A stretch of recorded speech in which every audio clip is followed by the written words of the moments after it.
Hello everyone, welcome to our channel Smarter in Physical Education. Today's topic is about blood. आज का आपका topic रहेगा blood से related और ये टॉपिक कितना इम्पोर्टेंट है आपको अच्छे से पता है और इससे रिलेटेड एग्जाम में बहुत बार क्वेश्चंस जो हैं पूछे जा चुके हैं। तो आज हम ब्लड के इस चैप्टर को काफ़ी अच्छे से समझेंगे और बेसिक से डीप लेवल तक इसको अंडरस्टैंड करेंगे। तो इससे पहले हम एनाटॉमी और फिजियोलॉजी के अंदर काफ़ी कुछ कवर कर चुके हैं। आई होप वो सभी टॉपिक आपके क्लियर हुए होंगे। तो चलिए ब्लड से रिलेटेड जितने भी इंपॉर्टेंट पॉइंट होंगे वो यहाँ पर हम कवर करेंगे। तो चलिए वीडियो स्टार्ट करते हैं। Let's start the video.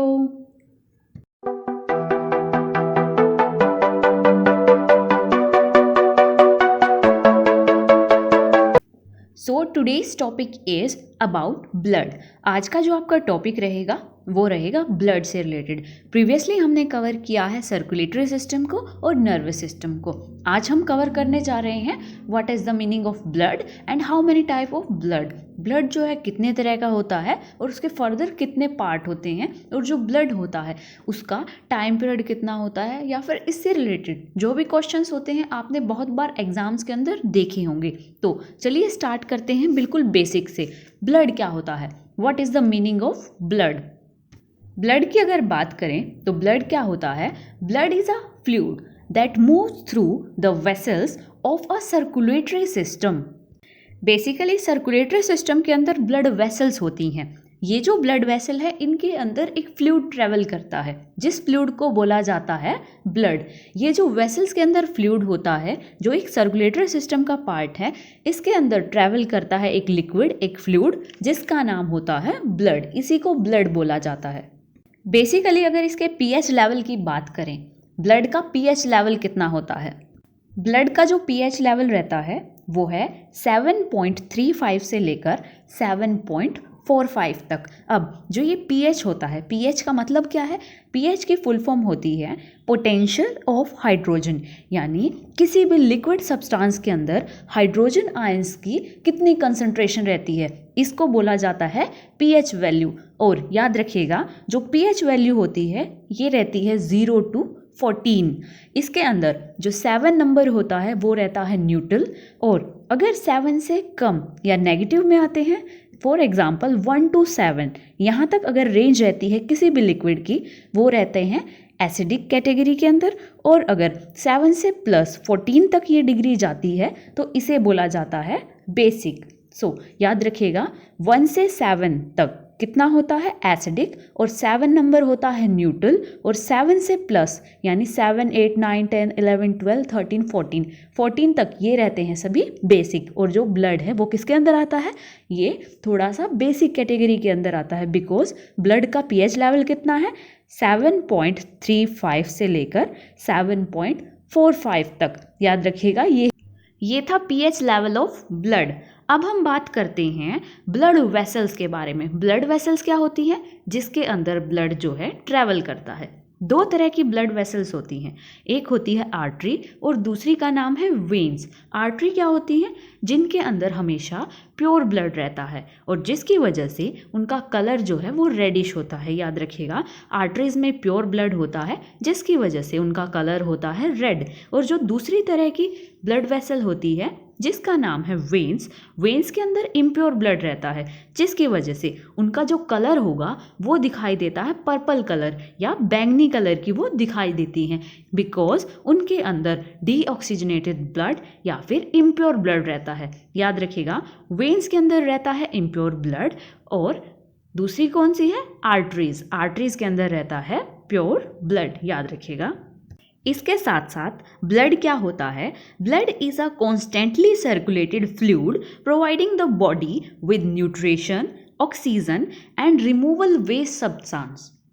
यानी ब्लड क्या करता है, ये बॉडी तक न्यूट्रिशन प्रोवाइड करवाता है, ऑक्सीजन प्रोवाइड करवाता है और साथ के साथ जो इम्प्योरिटीज़ होती हैं या फिर वेस्ट सब्सटेंस होता है उसको बॉडी से रिमूव करने का भी काम करता है। रिमूव किसके थ्रू, CO2। जो हमारी बॉडी से CO2 बाहर निकलती है उसके थ्रू वेस्ट प्रोडक्ट जो है वो हमारी बॉडी से बाहर निकल जाते हैं।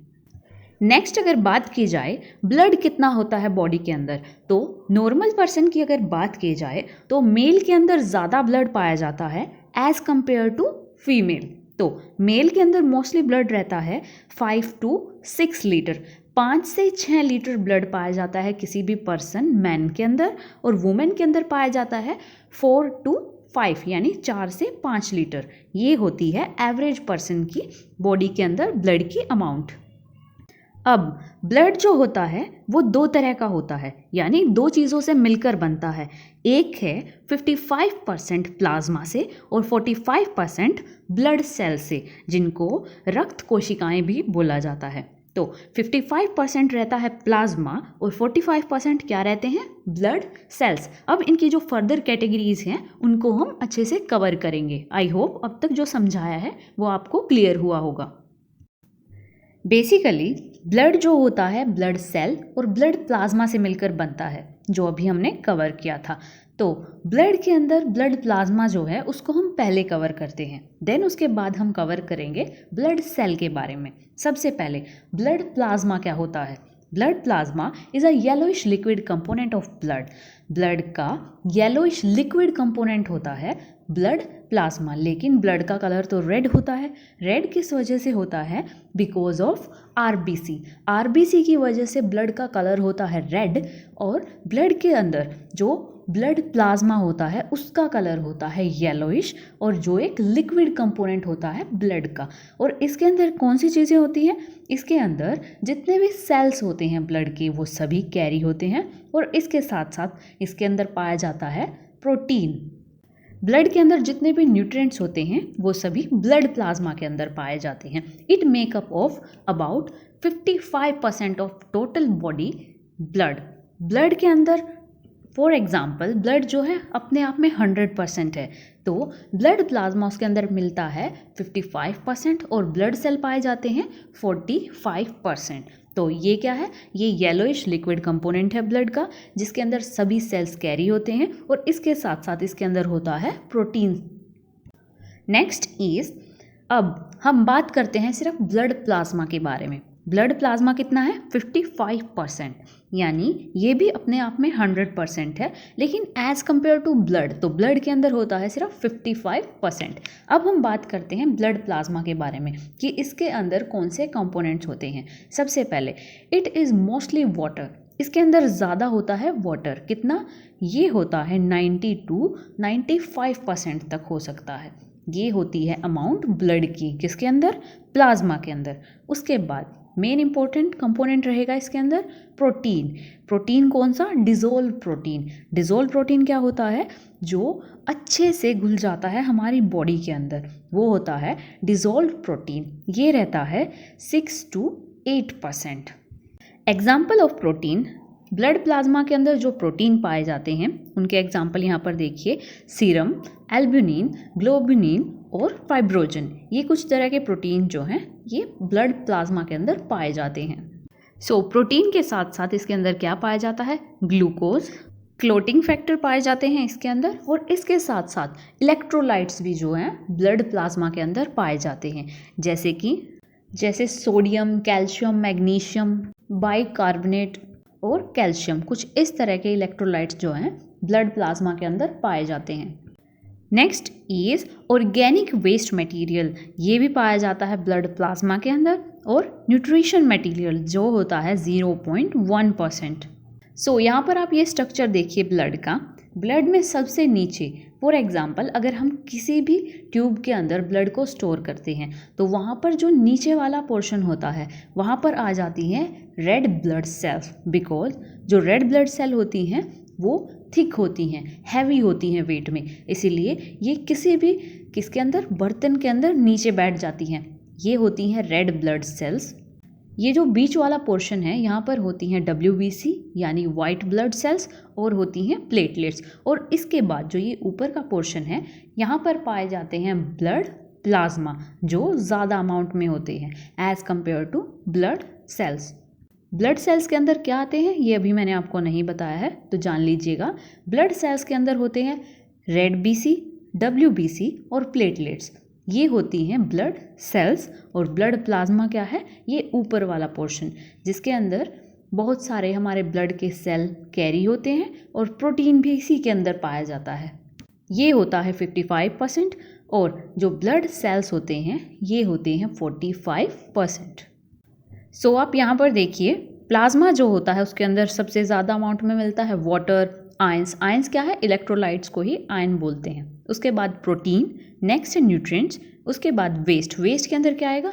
आपका यूरिन, CO2 ये सभी आता है वेस्ट के अंदर, और गैसेस ये सभी आएंगे ब्लड प्लाज्मा के अंदर। Next point is saying plasma protein.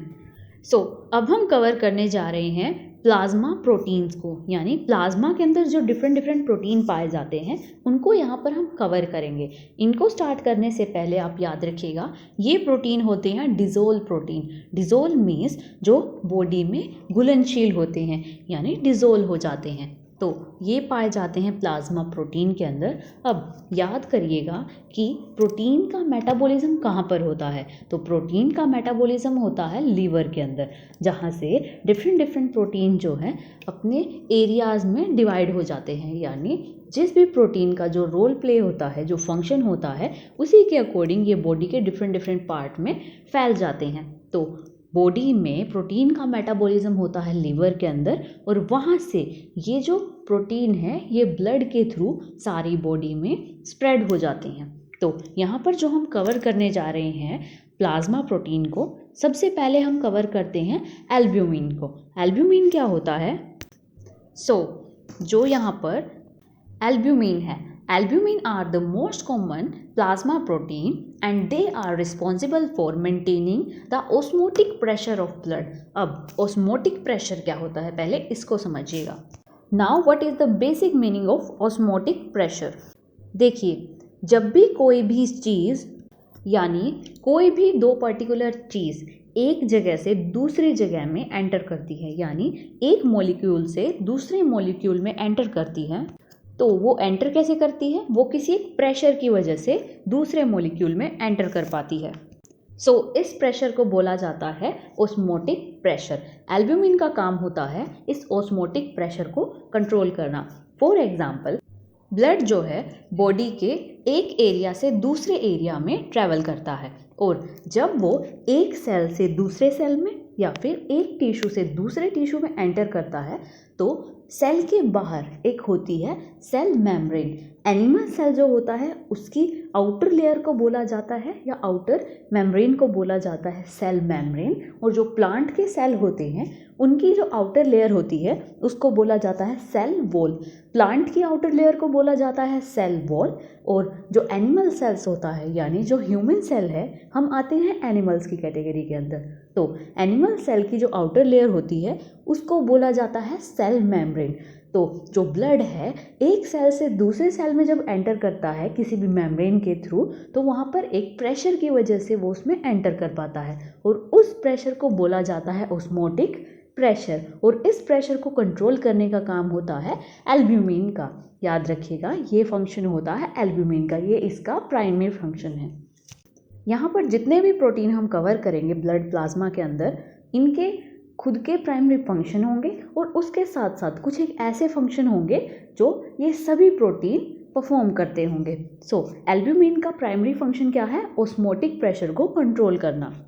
जो एल्ब्यूमिन होता है ये लीवर में बनता है, जो भी आपको बताया था, और जितने भी टोटल प्रोटीन होते हैं ये सबसे ज़्यादा अमाउंट में पाया जाता है, यानी 60% of the total protein. Next इसका सेकेंडरी फंक्शन क्या रहता है? ये ब्लड वेसल के अंदर ट्रैवल करता है और बॉडी के डिफरेंट एरिया के अंदर न्यूट्रिशन प्रोवाइड करता है, वहाँ पर मॉइस्चराइजिंग रखता है, और इसके साथ साथ हार्मोन को ट्रैवल करवाता है एक बॉडी पार्ट से दूसरे बॉडी पार्ट में। ये जो अभी फंक्शन बताए हैं ये इसके सेकेंडरी फंक्शन है, जो बाकी अदर प्रोटीन्स के भी होंगे, लेकिन ऑस्मोटिक प्रेशर को कंट्रोल करना ये एल्ब्यूमिन का प्राइमरी फंक्शन है। नेक्स्ट इंपॉर्टेंट प्रोटीन रहेगा globulin. This globulin is based, या फिर इसका प्राइमरी फंक्शन है इम्यून ग्लोबुलिन, यानी इम्यून सिस्टम को प्रोटेक्ट करना। नेक्स्ट बेसिकली ये लीवर में बनते हैं, जैसे एल्ब्यूमिन बन रहा था उसी तरह से। उसके बाद ये इम्यून सिस्टम को क्या करते हैं, प्रोटेक्ट करते हैं। ये अभी आपको बताया है, ये इसका प्राइमरी फंक्शन है। और सेकेंडरी फंक्शन क्या रहेगा, ये डिफरेंट न्यूट्रिशन को बॉडी के एक पार्ट से दूसरे पार्ट में भेजता है और हार्मोन जो है उनकी भी ट्रैवलिंग करवाता है हमारी बॉडी के अंदर। ये है इसका secondary function. Next is globulin जो है उसके 3 पार्ट होते हैं। First is alpha, second is beta and third is gamma. Alpha और बीटा ये क्या करते हैं, ये प्रोटीन, लिपिड, स्टीरॉयड्स या ब्लू रिबन, उसके साथ साथ हार्मोन और एंजाइम्स, इन सभी की ट्रैवलिंग करवाते हैं हमारी बॉडी में। यानी हमारी बॉडी के डिफरेंट पार्ट्स को जिनकी नीड होती है वहाँ तक पहुँचाने का काम करते हैं अल्फा और बीटा ग्लोबुलिन। और जो गामा ग्लोबुलिन होता है ये क्या करता है, ये एक एंटीबॉडी की तरह हमारी शरीर में काम करता है। यानी जो कम्युनिकेबल डिसीज़ हैं, जो संक्रमण रोग होते हैं, उनसे बॉडी को प्रोटेक्ट करता है। ये काम होता है गामा ग्लोबुलिन का। ग्लोबुलिन जो है इसका काम होता है किस चीज़ का, इम्यूनिटी को स्ट्रॉन्ग रखना या इम्यून सिस्टम को स्ट्रॉन्ग रखना। तो इसके फर्दर 3 टाइप्स होते हैं, अल्फ़ा, बीटा और गामा। अल्फ़ा और बीटा ये क्या करते हैं, ये बॉडी के डिफरेंट सब्सटेंस को कैरी करते हैं। और जो गामा होता है ये क्या करता है, ये एक एंटीबॉडी की तरह बॉडी में फंक्शन करता है। So next protein is fibrinogen. Fibrinogen क्या करता है, ये ब्लड क्लॉटिंग में हेल्पफुल रहता है। यानी अगर कहीं पर चोट लग जाती है तो फिब्रोनोजन क्या करता है, ये एक नेट लाइक स्ट्रक्चर वहाँ पर क्रिएट कर देता है। यानी ब्लड को गाढ़ा करना स्टार्ट कर देता है, एक नेट की तरह वहाँ पर स्ट्रक्चर क्रिएट करता है, जिसकी वजह से वहाँ पर जल्दी से जल्दी ब्लड क्लॉटिंग होना स्टार्ट हो जाती है। ये फंक्शन होता है फिब्रोनोजन का। सो यही इसका मेन फंक्शन था। Fibrinogen are responsible for blood clotting to help prevent blood loss. Blood loss होने से बचाता है और ब्लड क्लॉटिंग में हेल्प करता है। ये जो है ब्लड प्लाज्मा के अंदर कम अमाउंट में पाया जाता है as compare to other proteins. 4th type of protein is prothrombin. Prothrombin जो है ये भी एक डिसॉल्व प्रोटीन है जो पाया जाता है ब्लड प्लाज्मा के अंदर। ये भी हेल्प करता है फिब्रोनोजन की तरह। फिब्रोनोजन क्या करता था, ब्लड क्लॉटिंग में हेल्प करता है। इसी तरह से प्रोथ्रोम्बिन जो है ये भी ब्लड क्लॉटिंग में हेल्प करता है। सो यहाँ पर हम कवर कर चुके हैं ब्लड प्लाज्मा के बारे में। अब हम कवर करेंगे ब्लड सेल्स क्या होती हैं। There have 3 types of blood cell. Blood cell जो हैं वो 3 तरह की होती हैं। एक होती है रेड ब्लड सेल जिसको आरबीसी भी बोला जाता है। उसके बाद एक होती है डब्ल्यूबीसी जो वाइट ब्लड सेल के नाम से जानी जाती है। और थर्ड इज प्लेटलेट्स। ये 3 तरह की ब्लड सेल हम यहाँ पर अब कवर करेंगे। सो यहाँ पर स्टार्ट करने से पहले इनके साइंटिफिक नेम आपके लिए ज़रूरी रहेंगे। तो रेड बीसी यानी रेड ब्लड सेल, इसका साइंटिफिक नेम है एरिथ्रोसाइट्स। एरिथ्रोसाइट्स क्या है, रेड बीसी का साइंटिफिक नेम है। Second is WBC. डब्ल्यूबीसी यानी वाइट ब्लड सेल्स, इसका साइंटिफिक नेम है ल्यूकोसाइट। याद रखिएगा, इसका साइंटिफिक नेम है ल्यूकोसाइट। और थर्ड इज प्लेटलेट्स। प्लेटलेट्स का साइंटिफिक नेम है थ्रोम्बोसाइट। याद रखिएगा, थ्रोम्बोसाइट ये है इसका साइंटिफिक नेम। ये है तीनों के साइंटिफिक नेम, इनको याद रखिएगा। अब हम स्टार्ट करते हैं रेड ब्लड सेल के बारे में कि रेड ब्लड सेल क्या होती हैं। सो रेड ब्लड सेल जो है इनका स्ट्रक्चर किस तरह का होता है, ये होता है बाई कनकेव डिस्क की तरह। ये होती है बाई कनकेव डिस्क की तरह। ये देखिए कुछ इस तरह की होती हैं रेड ब्लड सेल।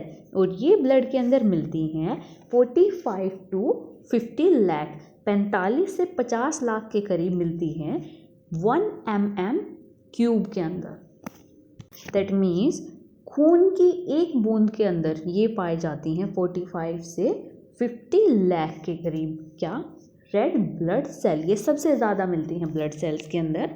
इसके बाद अगर बात की जाए अगर बात की जाए आरबीसी, यहाँ पर देखिए अगर आरबीसी को बीच में से कट कर दिया जाए, ये है इसका क्रॉस सेक्शन एरिया।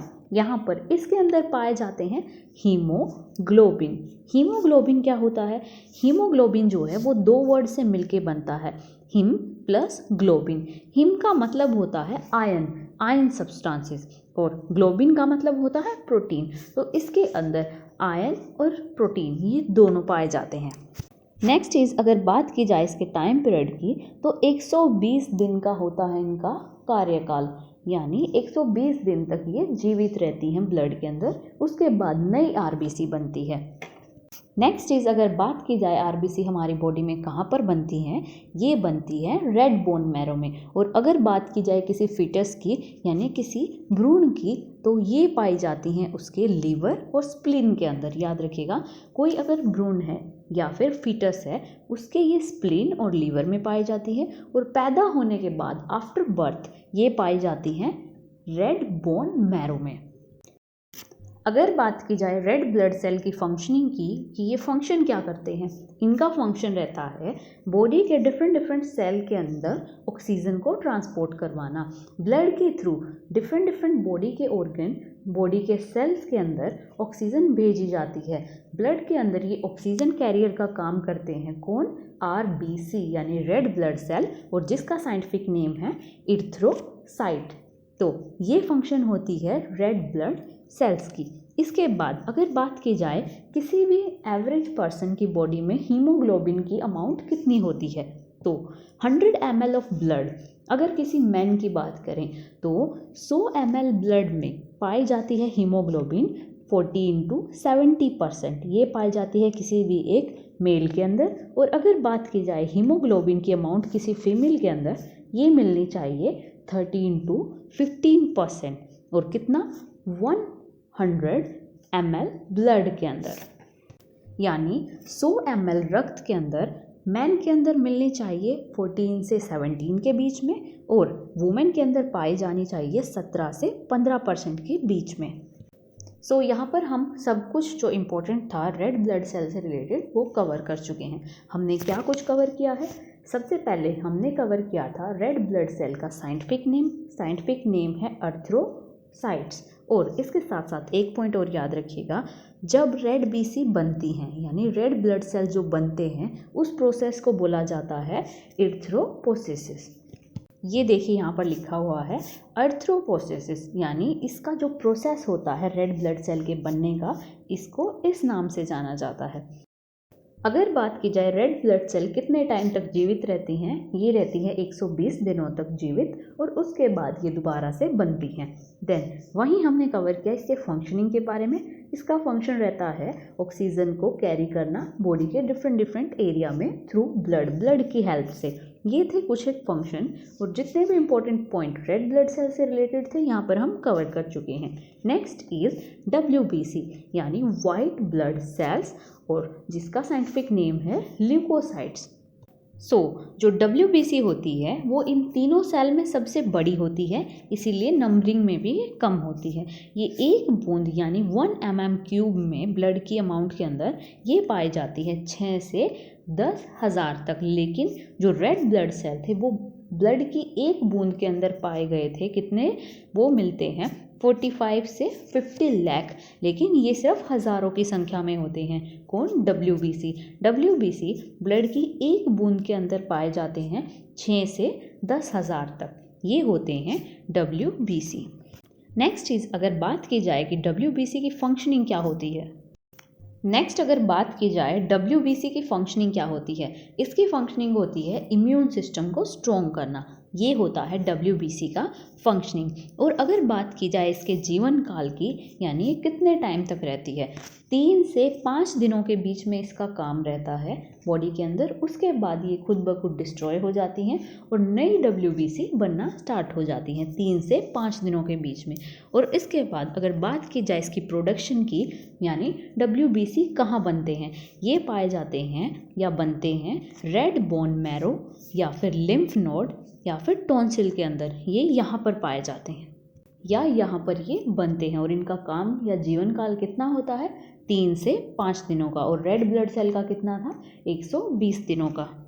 इसके साथ साथ जो WBC होती है, ये बॉडी में जो डिफरेंट टाइप के इन्फेक्शंस होते हैं या एंटर करते हैं, उनको डिस्ट्रॉय करती है या उनसे बॉडी को प्रोटेक्ट करती है।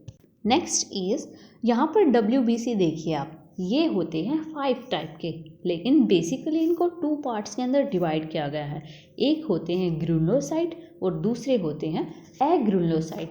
इसके आगे लिखा हुआ है A और उसके आगे A नहीं है, यानी एक के अंदर ग्रेनुलोसाइट होते हैं। ग्रेनुलोसाइट मतलब कुछ एक डोटेड या फिर रफ सरफेस होता है, लेकिन जो एग्रेनुलोसाइट होते हैं इनका सरफेस बहुत ही स्मूथ होता है। यहाँ पर देखिए कुछ इस तरह से इनके सरफेस पर किसी तरह के ये डोटेड स्ट्रक्चर नहीं होता, लेकिन जो ग्रेनुलोसाइट होते हैं वहाँ पर डोटेड स्ट्रक्चर आप अच्छे से देख सकते हैं। So first is granulocyte. Granulocyte जो हैं जिनके ऊपर पैचेस थे, दानेदार जिनका स्ट्रक्चर था, इसको बोला जाता है ग्रेनुलोसाइट। अब इसके अंदर फर्स्ट क्या है, न्यूट्रोफिल्स। न्यूट्रोफिल्स क्या है, neutrophils are the most common granulocyte. ये ग्रेनुलोसाइट का ही पार्ट है। They can attack and destroy bacteria and virus. इसका काम क्या रहता है, वायरस और बैक्टीरिया पर अटैक करना और उसको डिस्ट्रॉय करने का काम होता है न्यूट्रोफिल का। Next is eosinophils. एसिनोफिल्स जो है ये भी ग्रेनुलोसाइट का पार्ट है। अब इसका फंक्शन क्या होता है, सो एसिनोफिल्स क्या करता है, it are involve in the fight against many type of parasitic infection and against the larva of parasitic worms and other organism. अब यहाँ पर आपको डिफरेंस क्या याद रखना है, जो न्यूट्रोफिल्स थे वो अटैक करते हैं सिर्फ बैक्टीरिया और वायरस के ऊपर, और जो इसेनोफिल्स हैं ये किसी पैरासाइट, यानी फॉर एग्जांपल जब भी मलेरिया होता है किसी भी मॉस्किटो की वजह से, यानी किसी मच्छर के काटने की वजह से, तो वो क्या करते हैं, वो अपनी स्लाइवा जिसको लार्वा बोला जाता है वो हमारी बॉडी में इंजेक्ट कर देते हैं। इस इंजेक्शन की वजह से यानी जो वो इंजेक्ट करते हैं इसको ख़त्म करने का काम ये बॉडी में एंटीजन बनाते हैं, और इस एंटीजन को समाप्त करने का काम कौन करते हैं, इसेनोफिल्स। दैट मीन्स जब भी किसी ऑर्गेनिज्म की वजह से हमारी बॉडी में कुछ इन्फेक्शन एंटर करेगा उसको ख़त्म करने का काम होता है इसेनोफिल्स का, और न्यूट्रोफिल्स क्या करते हैं, ये बैक्टीरिया और वायरस को ख़त्म करते हैं। Third granulocyte is basophils. Basophils क्या होते हैं, सो बेसेनोफिल्स क्या करता है, ये लीस्ट कॉमन होता है WBC के अंदर, यानी इसका कोई इंपॉर्टेंट रोल नहीं होता, लेकिन कुछ एक जगह like respond to various allergic, यानी कुछ एक जो एलर्जी होती हैं उसके अगेंस्ट ये काम करता है। काम किस तरह से करता है, ये हिस्टामिन और हिपैरिन इन सब्सटेंसेस को, ये एक लिक्विड सब्सटेंसेस होते हैं जो एलर्जी वाले एरिया पर जाते हैं और वहाँ पर एलर्जी होने से रोकते हैं। ये काम होता है हिस्टामिन और हेपेरिन का। ये होता है मेन फंक्शन किसका, बेसेनोफिल का। So next is second type of WBC। दूसरी तरह की WBC का नाम है एग्रेनुलोसाइट। एग्रेनुलोसाइट क्या होते हैं, जो ऐसा स्ट्रक्चर था जिसके ऊपर पैचेस या दाने नहीं थे, जिसका स्ट्रक्चर स्मूथ था, उसको बोला जाता है एग्रेनुलोसाइट। अब यहाँ पर ये दो तरह की होती है, first is lymphocyte and second is कौन सी, मोनोसाइट्स। लिम्फोसाइट्स क्या होते हैं यहाँ पर समझिएगा। लिम्फोसाइट क्या है, WBC का एक पार्ट है, ठीक है, ये क्या है, WBC का ही एक हिस्सा होती है।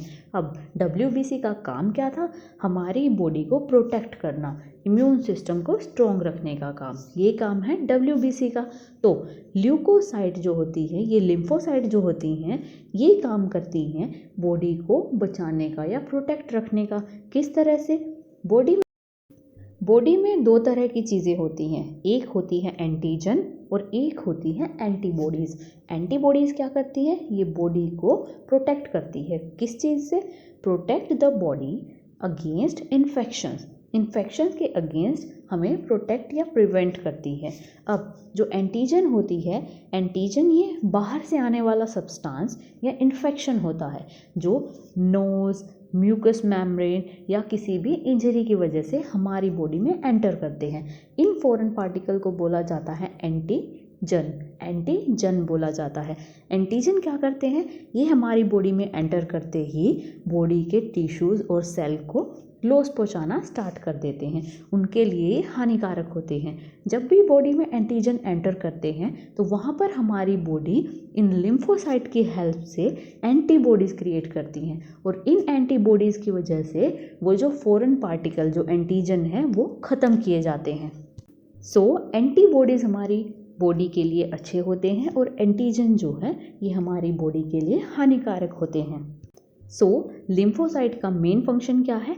एंटीबॉडीज़ को बनाना ताकि वो एंटीजन या इन्फेक्शन को ख़त्म कर सके। अब लिम्फोसाइट जो हैं वो भी दो तरह के होते हैं, टी लिम्फोसाइट और B lymphocyte. Next is monocytes. Monocytes क्या होते हैं? अब यहाँ पर समझिएगा, ये भी WBC का पार्ट है और WBC में किसका? एग्रुलोसाइट का। जो मोनोसाइट्स होते हैं इसका काम होता है फैगो एक्टिविटीज़ का। फैगोटिक एक्टिविटी यानी जो भी एंटीजन बॉडी में एंटर करता है उसको उसको नष्ट करने का काम है मोनोसाइट्स का। ये जो एक्टिविटी होती है इसका नाम होता है फैगोसाइटिक एक्टिविटी। फैगोसाइटिक एक्टिविटी इसको बोला जाता है। यानी मोनोसाइट का मेन फंक्शन क्या रहेगा? जब भी कोई एंटीजन बॉडी में एंटर करेगा ये उसको वहाँ पर ख़त्म कर देगा और इस एक्टिविटी का नाम है फैगोसाइटिक एक्टिविटी। ये होती है मोनोसाइट की functioning. Next is third type of blood cell. Third type of blood cell का नाम है प्लेटलेट्स। प्लेटलेट्स को थ्रोम्बोसाइट के नाम से जाना जाता है। थ्रोम्बोसाइट क्या है? इसका साइंटिफिक नेम है। जो प्लेटलेट्स होती हैं ये RBC यानी रेड ब्लड सेल के 1/3 होती है, यानी 1/3 of red blood cell. That means जो रेड ब्लड सेल होती हैं वो होती हैं 45 to 50 लाख, लेकिन इनका जो साइज़ होता है या ये नंबरिंग में कितनी होती हैं? ये पाई जाती हैं 2 से लेकर 5 लाख तक, 2 से 5 लाख के बीच में ये पाई जाती हैं। नेक्स्ट इज़, अगर बात की जाए प्लेटलेट्स के फंक्शन की, प्लेटलेट जो होती है इनके अंदर कोगुलेशन फैक्टर पाया जाता है। कोगुलेशन मीन्स ऐसा फैक्टर जो ब्लड क्लॉटिंग में हेल्प करता है। प्लेटलेट्स का मेन फंक्शन होता है ब्लड क्लॉटिंग का। फॉर एग्जांपल, जब भी कोई इंजरी होती है या कट लगता है या फिर बॉडी में इंटरनल इंजरी होती है, वहाँ पर ब्लड को स्टॉप करने का काम या उसको वहीं पर जमाने का काम, उसको क्लोट करने का काम करती है सबसे पहले प्लेटलेट्स। इसीलिए प्लेटलेट्स के अंदर पाया जाता है कोगुलेशन फैक्टर। नेक्स्ट इज़, अगर प्लेटलेट्स के टाइम पीरियड की बात की जाए, इसका जीवन काल होता है 10 से 12 दिनों का। 10 to 12 डेज तक ये बॉडी में रहती है, देन उसके बाद ये दोबारा से बनना स्टार्ट करती हैं। नेक्स्ट इज़, जो ये प्रोसेस होता है ब्लड क्लॉटिंग का, इसको पर्टिकुलर एक नाम से जाना जाता है। इस प्रोसेस का नाम है होम्योस्टैसिस, यानी ब्लड को क्लॉट करना, उसे कांस्टेंट करना, इससे ये नाम लिया गया है। इसको बोला जाता है हीमियोस्टैसिस। हीमियोस्टैसिस क्या कंडीशन है? जब ब्लड क्लॉटिंग स्टार्ट हो जाती है किसी भी पोर्शन पर। याद रखिएगा, ब्लड प्लेटलेट्स जो होती हैं उनका साइंटिफिक नेम है थ्रोम्बोसाइट्स। 10 से 12 दिन तक इनका टाइम पीरियड है और 2 से लेकर 5 लाख तक ये बॉडी में पाई जाती है। और इसके साथ साथ इसके अंदर होता है कोगुलेशन फैक्टर जो ब्लड क्लॉटिंग में हेल्प करता है। स्टूडेंट्स, यहाँ पर हम सभी इंपॉर्टेंट पॉइंट कवर कर चुके हैं रिलेटेड टू ब्लड से रिलेटेड। तो आई होप ये जो चैप्टर है आपका क्लियर हुआ होगा और काफ़ी अच्छे से मैंने कोशिश की है आपको समझाने के लिए। ब्लड से रिलेटेड जितने भी इम्पोर्टेंट पॉइंट्स थे यहाँ पर मैं कवर करवा चुकी हूँ। आई होप आपके भी ये कवर हुए होंगे। Thank you so much. I hope ये टॉपिक आपका क्लियर हुआ है।